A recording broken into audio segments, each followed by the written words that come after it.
Bueno, pues vamos allá con la siguiente charla, con Pablo García Montes, que ha venido desde Valencia para hablarnos de sus reflexiones sobre la definición de un mínimo producto viable. Así que un fuerte aplauso para Pablo. Muchísimas gracias por venir. Adelante.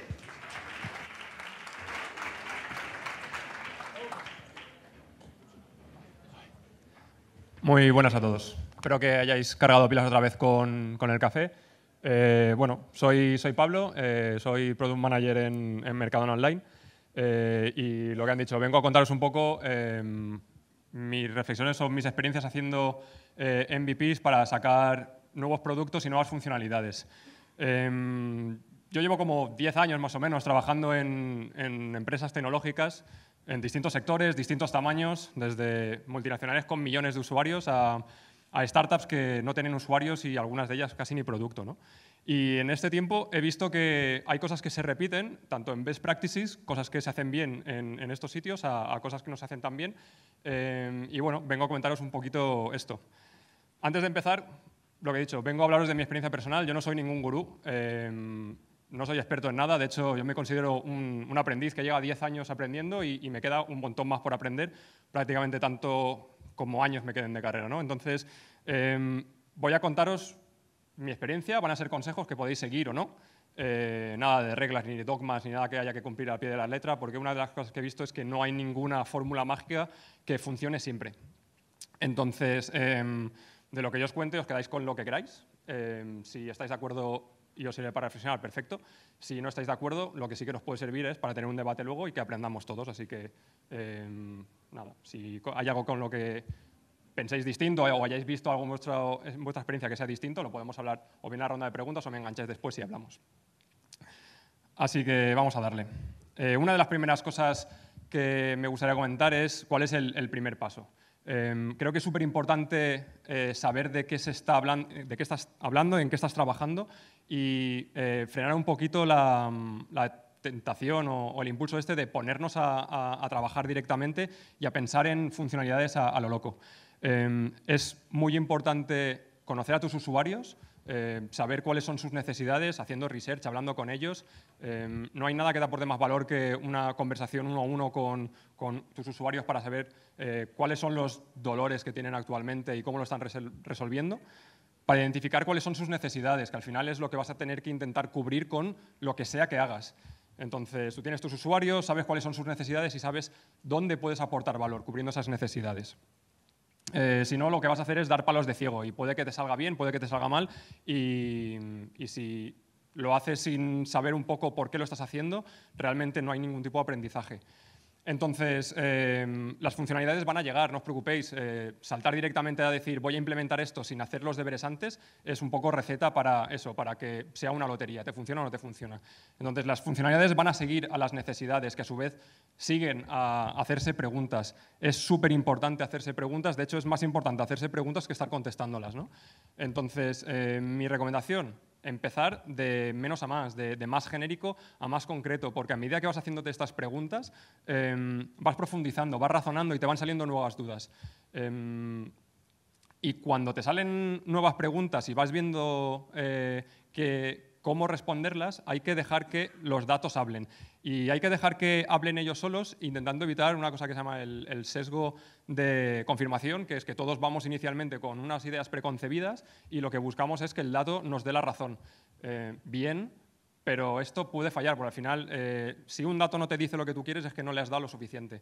Al final puedes torturarlo hasta la saciedad y al final te van a decir lo que quieras. Entonces yo creo que es importante ir con una mente pura y limpia, sin ideas preconcebidas y dejar que las preguntas que vas haciendo y los datos que te van saliendo sean un poco los que te guíen. A medida que vayamos viendo qué preguntas queremos hacernos y veamos qué sabemos y qué no sabemos, vamos generando como un mapa de conocimiento o más bien de desconocimiento, y para ese desconocimiento lo que tenemos que hacer es buscar respuestas, validar hipótesis y ver qué hacemos para salir de esa ignorancia, ¿no? Mi recomendación, ir problema a problema, intentar desacoplarlo. Lo peor que puedes tener son dependencias, porque al final vas haciendo una bola que es prácticamente inmanejable. Y cuando tienes un montón de problemitas idealmente independientes, ¿por cuál se empieza? Ahí entra el rollo de priorizar, que al final es un poco la palabra clave dentro del mundo de producto. Si algo hacemos los product managers es priorizar todo el día. ¿Y con qué criterio? Pues cada uno el suyo y no hay ningunos ni mejores ni peores, es un poco el que te sirve. Mi recomendación, empezar por aquello que aporte más valor. Parece un poco una obviedad, ¿no? Y aquí el problema es que el concepto de valor difiere un poco entre escenarios y el caso que cada uno tengáis. Valor puede ser, tengo mucha incertidumbre y quiero despejarla. Valor puede ser, tengo 4 o 5 tareas que ya están súper validadas y ¿por cuál empiezo? Coño, pues por la que vas a darnos más retorno, ¿no? Y a medida que vas trabajando en estos problemas, vas a ir desvelando dudas y despejando dudas que tenías, vas a crear nuevos y al final esta lista va a ir cambiando. Hay que revisarla muy a menudo porque al final con cada pasito que das, lo que pensabas que tenías seguramente ha cambiado. Y bueno, mucha chapa de momento, vamos a ir a algo menos teórico, un poco más práctico. Mercadona, que es donde estoy. ¿Cómo se aplica todo esto que he contado hasta ahora, ¿no? Cuando se empieza en Mercadona hace un par de años, el punto de partida no era desde cero, ya se salía con una web que está a día de hoy presente todavía en toda España.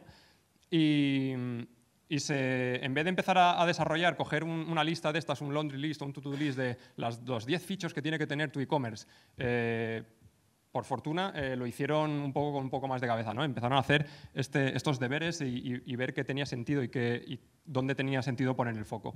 Entonces se plantearon, entre otros, un poco estos 4 grandes bloques, ¿no? A nivel de mercado, se vio que a nivel offline, lo que son las tiendas de ladrillo que están por todos los barrios, tenía una cuota de mercado del 24%, creo que somos el player más fuerte a nivel de alimentación en retail, con más de 1.600 tiendas y eso va creciendo, ¿no?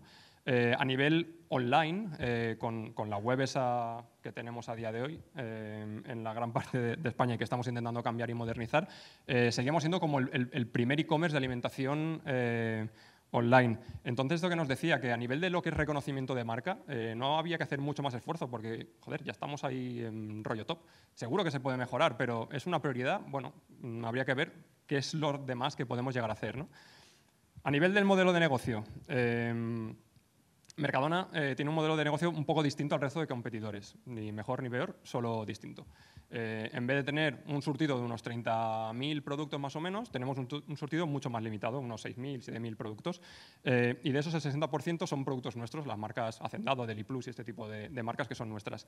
¿Qué pasa? Que en un e-commerce normal, pues si más eres un agregador, tienes un montón de productos muy similares y que compiten entre ellos. Funcionalidades como comparador, ratings, detalles. Al final, Mercadona son productos que conocemos todos hacemos la compra, un tomate es un tomate, un bote de tomate triturado es eso y una lechuga también. Y como prácticamente todos son nuestros productos, no hay mucho que comparar porque no vas a comparar uno con uno. Entonces, dentro de las super features de, pues eso, el rating y no sé qué, podríamos haber empezado por eso, pero parece que ya lo teníamos cubierto porque esa necesidad no está tanto ahí. A nivel de adquisición de clientes, ya partíamos con más de 500.000 de clientes registrados en la web antigua y a nivel de crecimiento y lo que es captación, de alguna manera como el orgánico ya no servía, ¿no? Las tiendas van creciendo año a año, la física y la web, entonces podríamos mejorarlo seguro, pero tenía sentido ponernos ahí. Y donde vimos que tenía sentido era en temas de recurrencia.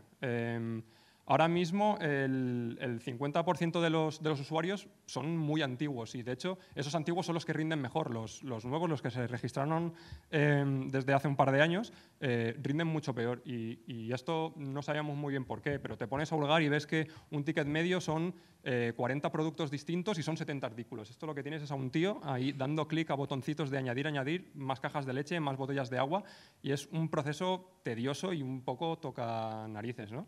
Entonces, en plan, de todo lo que podemos hacer, ¿dónde podemos aportar valor? Joder, pues ahí vemos que nos están cayendo los usuarios, ¿no? Y es porque podemos hacer una mucha mejor experiencia de usuario. Entonces, por resumir, si hubiéramos ido con el laundry list, hubiéramos empezado seguramente pues, a hacer campañas de SEO, campañas de SEM, redes sociales para adquirir clientes, que lo teníamos cubierto, hacer las típicas funcionalidades de comparar productos, que no nos hace falta, a hacer promociones y otro tipo de productos que tampoco, porque no es nuestro modelo de negocio, y puede que hubiéramos ninguneado el tema de cuál es el flujo, porque al final es un poco como lo último que puedes hacer. Y yo creo que nos salvó de una bofetada bastante gorda. No que fueran perfectos los inicios, pero bueno, algo es algo, ¿no?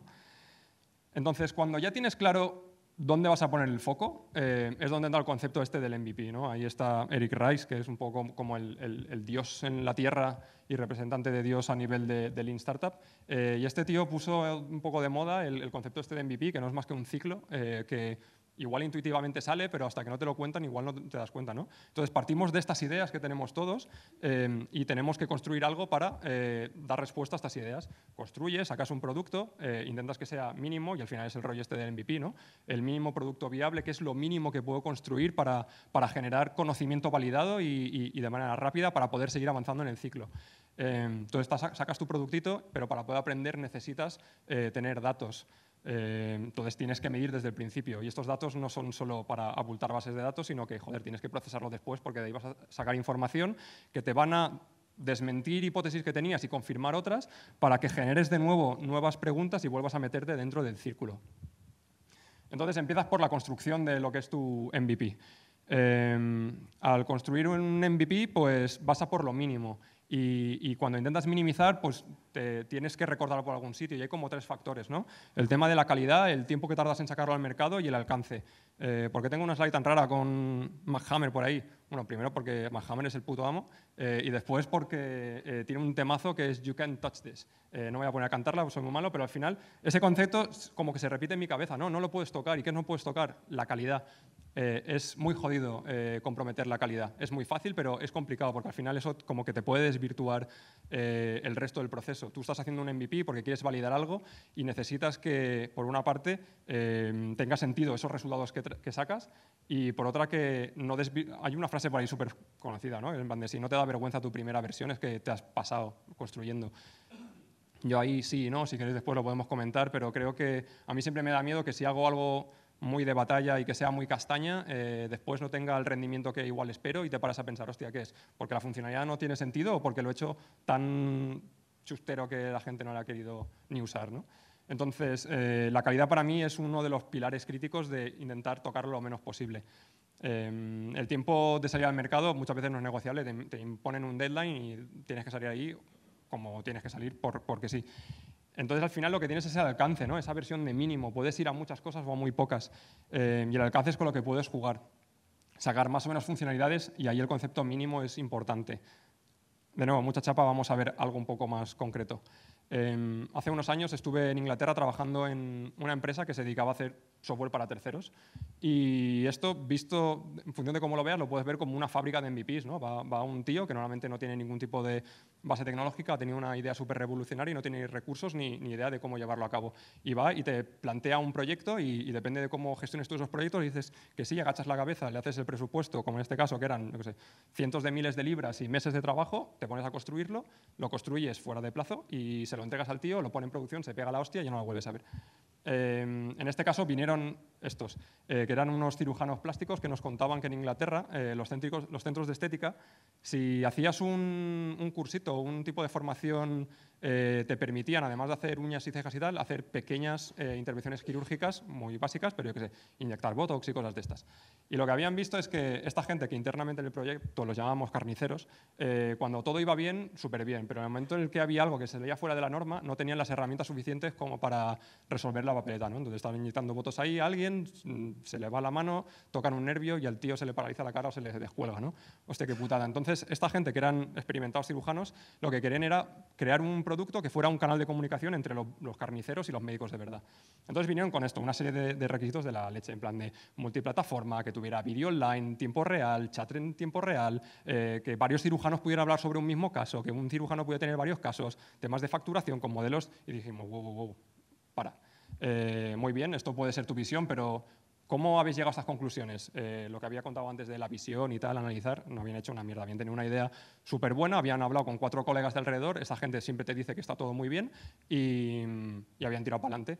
Entonces, de lo que ellos nos pidieron a lo que realmente hicimos, que era la versión 2, la 1 fue vamos a tirar una landing y vamos a medir el interés, al final lo que hicimos fue una app en la que el carnicero le hacía la foto del tío con la cara paralizada y medio descolgada y se le hacía llegar a uno de los cirujanos, que era el tío que quería tirar el proyecto adelante, y ahí veíamos, bueno, el tío le pasaba, en plan, ¿te lo has cargado? O esto se le pasa en nada. Y ahí veíamos si realmente se utilizaba. Pasamos de un proyecto de 300 o 400.000 libras, no recuerdo, y unos 6 u 8 meses de desarrollo, a algo que fueron unas 3.000 libras y un par de semanas. Y bueno, spoiler alert, esto no llegó a buen puerto. Sacamos el MVP, hubo un par de usuarios, no fue a más y allí murió. Al tío a estos clientes les ahorramos un montón de pasta por haber seguido un proceso un poco lógico. Si hubiera ido bien, joder, hubiéramos seguido evolucionando hasta llegar a todas las funcionalidades, pero tenía la pena ir del tirón a hacer funcionalidades sin ver realmente cuál era el valor que tenía el producto y si había una necesidad que cubrir. Pues no. El caso de Mercadona, por traerlo un poco más a terreno de casa. Mercadona tiene unos 6.000, 7.000 productos. Madre mía, voy a tener que meter zapatilla. Bueno, al final los productos van con los ingredientes y una de las funcionalidades era vamos a curar todos esos y que salgan todos los ingredientes en la página de producto.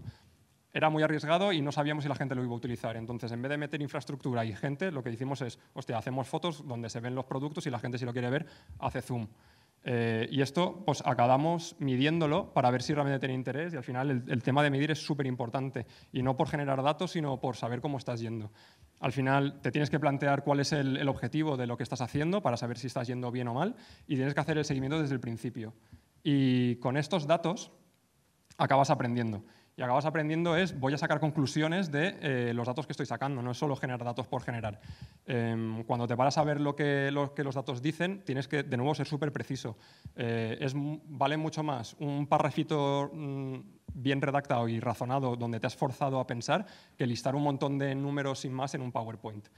Y cuando haces ese parrafito razonado hay cosas que no se pueden decir, como cosas ambiguas y vagas como mucho, poco, distinto, bastante, difícil, fácil. Habla con datos y si puedes apóyalo con gráficos para que se visualice mucho mejor. Por ejemplo, aquí tenemos el caso de visualización de Mercadona, lo que os decía antes, la ficha de producto versus, que es algo como súper importante en un e-commerce. Pues hicimos el experimento de ver cuánta gente añadía productos desde el carrito o desde lo que es la parrilla, y como son productos súper conocidos, el 95% de la gente lo añade directamente desde la parrilla sin entrar en la página de producto. Si hubiéramos seguido lo que es la lógica del e-commerce, hubiéramos estado trabajando para un 5% de usuarios y el 95% restante lo hubiéramos dejado un poco abandonado. Y por terminar, dos conceptos. El benchmarking. Utilizamos todos mirar la competencia. Tiene un peligro a la hora de sacar un producto. Si te fijas en lo que hacen el resto, tú vas a ir seguramente siempre por detrás. Entonces, joder, hagamos bien los deberes y yo no digo que no miremos a la competencia, pero miremoslo en el punto en el que tiene sentido.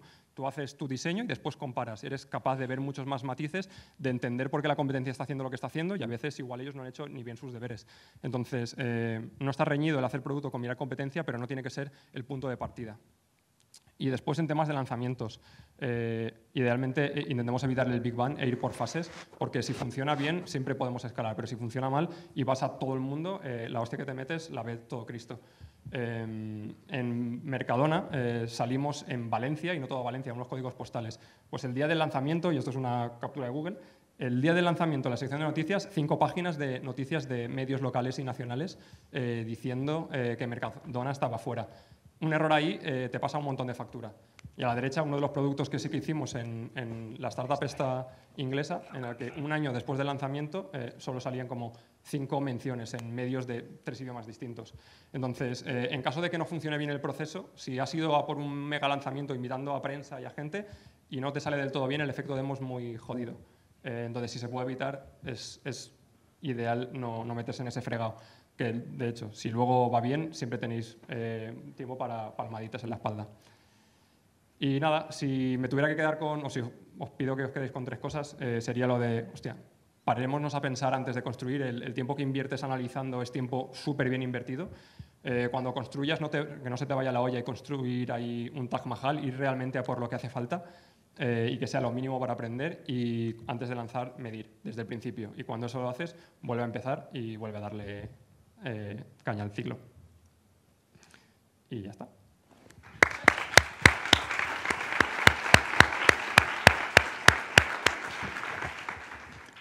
Ole, ole, ole. Al final has cuadrado el tiempo, ¿eh? Muy bien. Se nota que aquí hay expertos. ¿Alguna preguntita?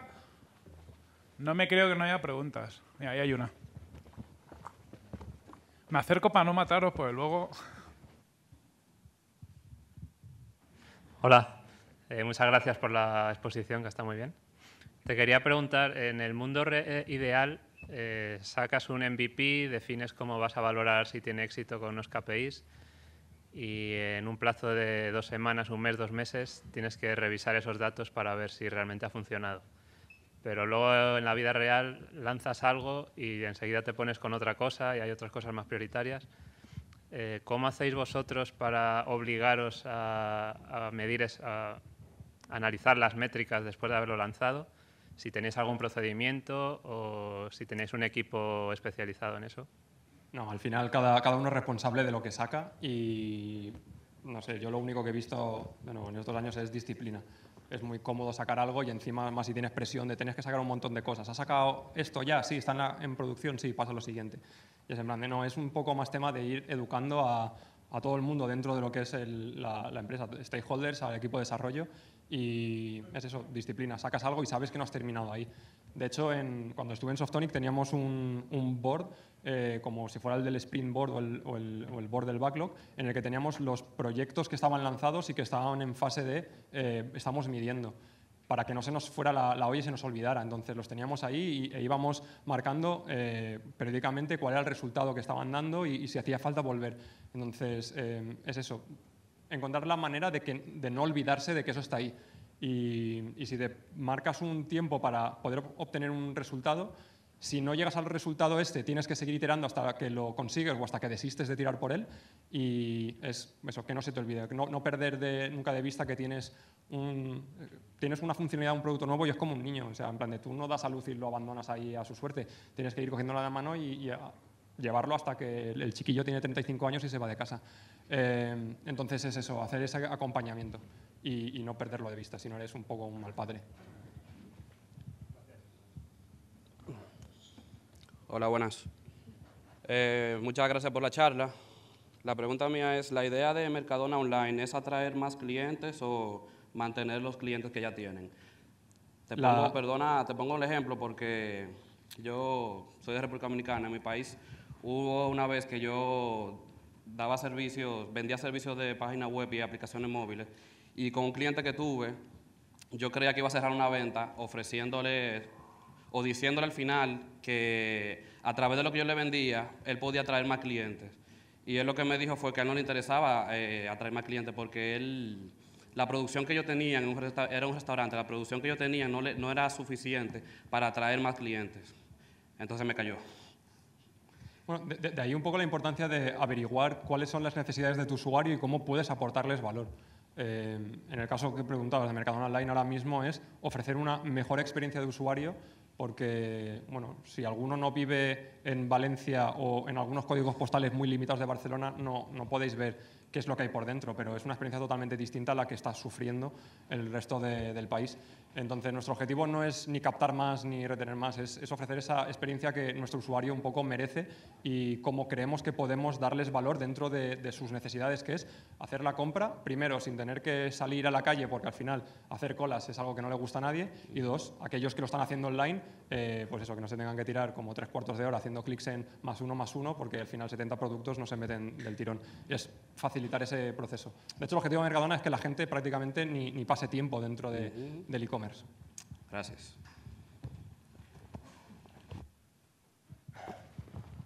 Hola, te quería preguntar cómo decidís vosotros qué medir, quiero decir, cómo decís el valor por cada una de las features, porque entiendo que hay algunas que es evidente y el valor para medir es más que obvio, pero me refiero más sobre todo a estas que son un tanto difusas. ¿Lo hacéis para todas las features? ¿Lo hacéis en conjunto por objetivos más transversales? O cuéntame un poco. Al final ahí el punto de partida es qué quieres conseguir. Y cuando tienes un objetivo y quieres conseguirlo, buscas cuál es el camino para llegar a él. Entonces te van saliendo, pues lo que comentaba, ¿no? Distintas acciones para ver cómo llegas a él. En principio, si estás haciendo algo es porque crees que puede contribuir positivamente a conseguir ese objetivo. Y si estás haciendo algo es porque intuyes de alguna manera cuál es la métrica o cuál es la palanquita o la agujita que vas a mover haciendo eso. Es ahí donde te tienes que marcar, es ahí donde te tienes que fijar y donde yo recomiendo siempre marcarse un objetivo, porque si no, si el objetivo es sacar algo a producción, es relativamente fácil de conseguir. Entonces, ¿qué métricas? Pues depende de lo que quieras conseguir. ¿Qué queremos conseguir? En plan de que el usuario tarde menos en completar el proceso de checkout. Pues esa es un poco la métrica. ¿Qué queremos conseguir? Que la gente tarde menos en añadir productos a su carrito. Pues está ahí un poco la métrica. Estás haciendo algo para conseguir otra cosa. Eso que quieres conseguir es lo que te dicta un poco qué es lo que tienes que medir. Y es cómo vas a ver si lo que estás poniendo en producción funciona o no. Como dices, hay veces que es muy directo y otras veces que es un poquito más rebuscado. Pero también es verdad que si es muy rebuscado, igual no es la mejor manera de llegar a conseguir ese objetivo. Y habría que replantearlo un poco. Buenas, gracias por tu charla y los ejemplos muy ilustrativos. Abro debate. Para ti, ¿dónde está la línea del mínimo? O sea, ¿cuándo estás en mínimo y cuándo te has pasado? ¿O cuándo no has llegado todavía a lo mínimo? Cuando no llegas para mí es fácil, y es que cuando te ves poniendo eso en producción y piensas que eso va a ser un súper éxito, dices, hostia, yo con esto no voy a poder saber o no voy a poder conseguir qué es lo que quiero. Si lo que pones en producción no te ayuda a conseguir lo que quieres, no has llegado. Cuando te pasas, ese es el ejercicio difícil. Al final, eso también es un tema de práctica, porque al final todos tenemos una tendencia a construir y a sobreconstruir. Es tener un frontón y mirarlo todo con un punto de vista como muy crítico y siempre estar pensando, se puede reducir y de hecho ser un poco cabrón y cuando alguien te lo presenta o si tú se lo presentas al equipo o si el equipo te está haciendo estimaciones, ir con ese punto de challenge de decir, demasiado grande, hazlo más pequeño. A veces no será posible, pero eso sí que es verdad que es una cosa que yo solo he visto y de nuevo sigo sin estar al nivel que creo que se puede estar y hay mucho que aprender, pero el llegar a ese mínimo es súper complicado y es cuando no puedes quitar nada más y si quitas algo más de lo que estás planteando hacer, entonces crees que no vas a poder llegar a conseguir el objetivo que te planteas. Esta es un poco de estas de no hay respuesta clara, es un poco putada, pero es que es así. Es a base de pegarte bofetadas y de ver que te estás excediendo en el tiempo de implementación y que se te está yendo de las manos. Y después pensar, joder, esto no me hubiera hecho falta. Es más retrospectivo que otra cosa. Bueno, ya se nos acabó el tiempo. Un fuerte aplauso para Pablo, muchísimas gracias.